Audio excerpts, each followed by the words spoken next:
안녕하세요. 이 영상은 감염병 예방 네트워크에서 연구한 논문을 쉽게 이해시켜드리기 위해 제작되었습니다.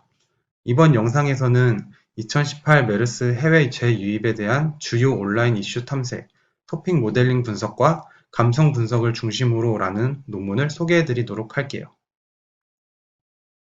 논문의 순서는 서론, 연구 배경, 연구 방법, 연구 결과, 결론 및 논의로 구성되어 있습니다. 하지만 본 영상에서는 쉬운 이해를 위해 실제 논문의 목차를 완곡하게 풀어 설명한다는 점 유의해 주세요. 연구의 목적은 네 가지를 들 수 있어요. 첫째로, 온라인상에서 2018 메르스 유입에 대한 일반 사람들의 반응을 분석하려고 했습니다. 두 번째로는 전염병이 발생 시 사회 전체에 형성되는 여론이나 의제를 파악하고자 했어요.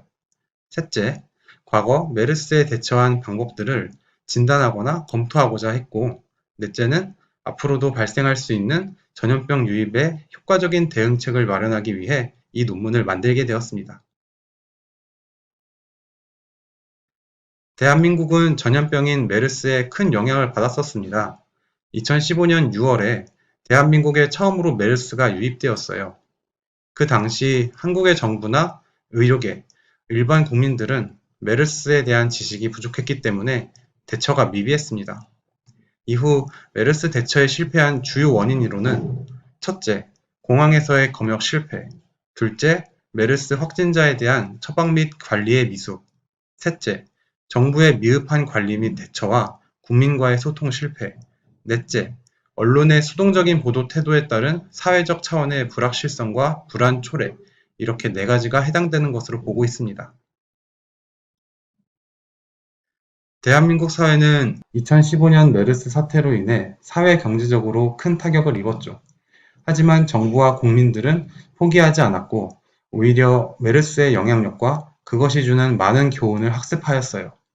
이를 바탕으로 대한민국은 메르스를 이기기 위해 많은 노력을 하였는데 그중 네 가지를 소개해드리자면 첫 번째로 질병관리본부의 권한을 상승시켰고 두 번째, 검역 시스템과 역학조사 인력을 강화시켰으며 세 번째는 메르스 확진자와 밀접 접촉자와 관련된 세부 정보들을 공개하였고 네 번째로 전염병 공공 캠페인을 지속적으로 실시하는 노력을 펼쳤습니다. 2015년 메르스 사태 이후 2018년에 메르스가 대한민국에 다시 유입되었지만 소개한 노력들 덕분에 2015년의 메르스 사태와는 사뭇 다른 대처를 보였지요. 저희는 이를 통해 두 가지의 연구 문제를 생각하게 되었는데요. 첫 번째는 2018년도 메르스 해외 유입에 대한 온라인 텍스트에 있어서 지배적인 키워드와 토픽은 무엇인가? 두 번째는 2018년도 메르스 해외 유입에 대한 온라인 텍스트에 있어서 지배적인 감성은 무엇인가?입니다. 그리고 한 가지 더, 2015년도 메르스 사태에 대한 온라인 텍스트를 분석한 다른 연구 결과와 차이점이나 유사점이 있는가? 이와 같은 질문을 해결하기 위해 본격적인 연구를 시작하게 되었습니다. 이 연구는 토픽 모델링이라는 독특한 연구 방법을 사용하고 있습니다. 토픽 모델링이란 무엇일까요? 토픽 모델링은 수동으로 분석하기에는 큰 데이터들을 대상으로 연관어들 간의 관계를 추론 알고리즘을 통해 분석하는 방법이에요. 하나의 데이터 내에 여러 가지 토픽이 존재할 수 있다고 가정하고 연관어들 사이를 분석하여 잠재적인 토픽을 찾아내는 거죠. 이 연구는 2018년 9월 8일부터 27일까지 우리나라 대표 포털 사이트인 네이버와 다음을 통해 자료를 수집했습니다. 메르스와 중동호흡기 증후군을 키워드로 정보를 검색한 결과 무려 41,924건이라는 온라인 콘텐츠를 찾을 수 있었습니다. 자, 그럼 연구 결과는 어떻게 나왔을까요? 토픽 모델링 분석 결과를 살펴보면 총 12개의 토픽이 확인되는 걸 알 수 있는데요. 그중 토픽 1과 4는 메르스 확진자 및 의심 환자에 대한 대처 및 정보로 설명됩니다. 토픽 2와 7은 메르스 해외 유입이라는 긴급 상황과 비상사태의 발생과 이에 대한 우려로 나타나고요. 토픽 3과 5, 그리고 11은 2018년 메르스 사태에 대한 공포와 걱정과 깊게 연관되어 있는 걸 알 수 있습니다. 마지막으로 토픽 10과 12는 정부 및 질병관리본부의 메르스 사태의 대처에 관한 연관어들이 주로 포함되어 있었습니다. 다음으로 감정 분석 결과에 따르면 공포, 불안, 걱정과 같은 부정적 감성이 나타나는 반면 기대, 안심, 만족, 바람, 성과와 같은 긍정적인 감성도 나타나는데요. 이러한 결과는 2015년 메르스 유입 초기에는 부정적 감성이 지배적이었지만 확산기를 지나면서 메르스라는 전염병 자체에 대한 불확실성이 최소화되었다는 걸 의미해요. 그래서 감염병 예방 네트워크에서 진행된 본 연구의 핵심 내용, 핵심 키포인트만 다시 한번 짚어보자면 첫째, 본 연구는 2018년에 메르스가 해외로부터 재유입되었을 때 생성된 온라인 텍스트를 분석한 연구입니다. 텍스트를 분석하는 방법으로는 앞서 설명드렸던 토픽 모델링과 감성 분석 방법론을 사용하였습니다. 둘째, 본 연구는 토픽 모델링이나 감성 분석 기법을 통해 2018년의 메르스 재유입에 대한 공중, 대중의 이슈를 파악하였고, 더불어 2015년 메르스 사태 때 생성된 이슈와의 유사점과 차이점을 탐색하였습니다.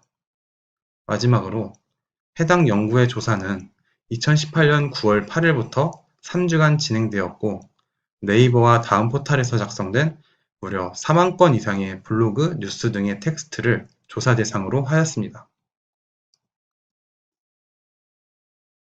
그 결과, 본 연구의 결과는 다음과 같이 요약해 볼 수 있겠습니다. 첫째, 2018년 메르스 해외 유입과 관련된 토픽으로는 2015년 토픽 분석 결과와 유사하게 비상, 긴급, 공포, 불안, 우려 등 감염병 이슈라면 공통적으로 나올 만한 토픽들이 예상과 유사하게 발견되었습니다.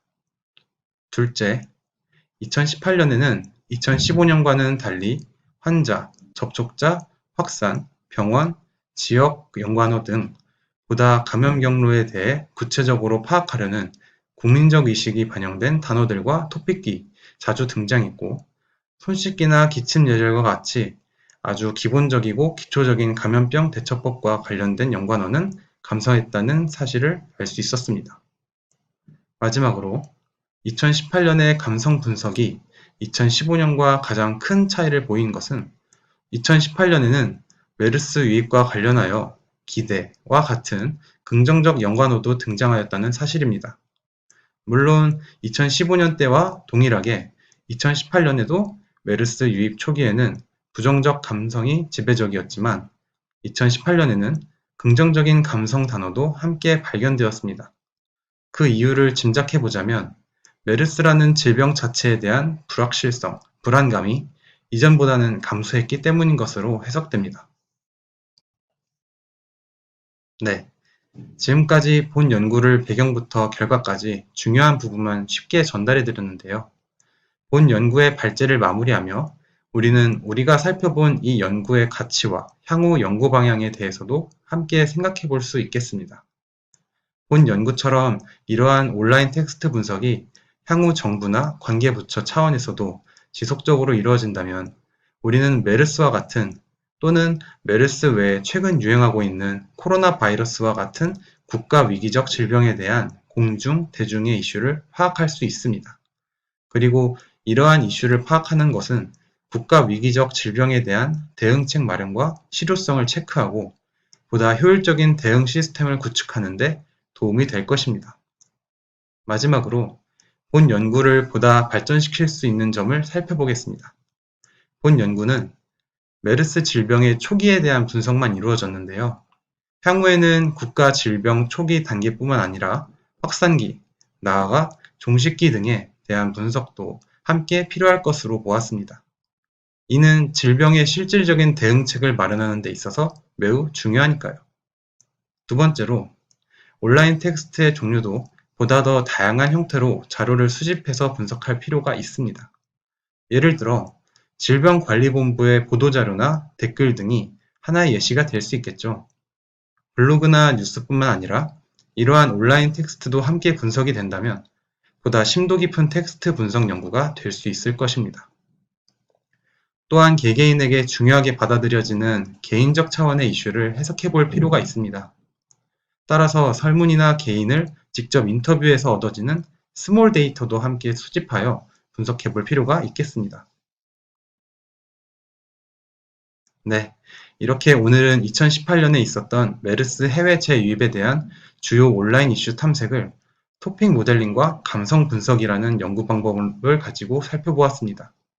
여러분이 저희 감염병 네트워크의 연구 소개를 통해 보다 감염병이라는 국가 위기적 이슈에 관심을 가지는 계기가 되셨으면 좋겠고, 새로운 연구 방법론을 접해볼 수 있는 계기가 되길 바랍니다. 시청해주셔서 감사합니다.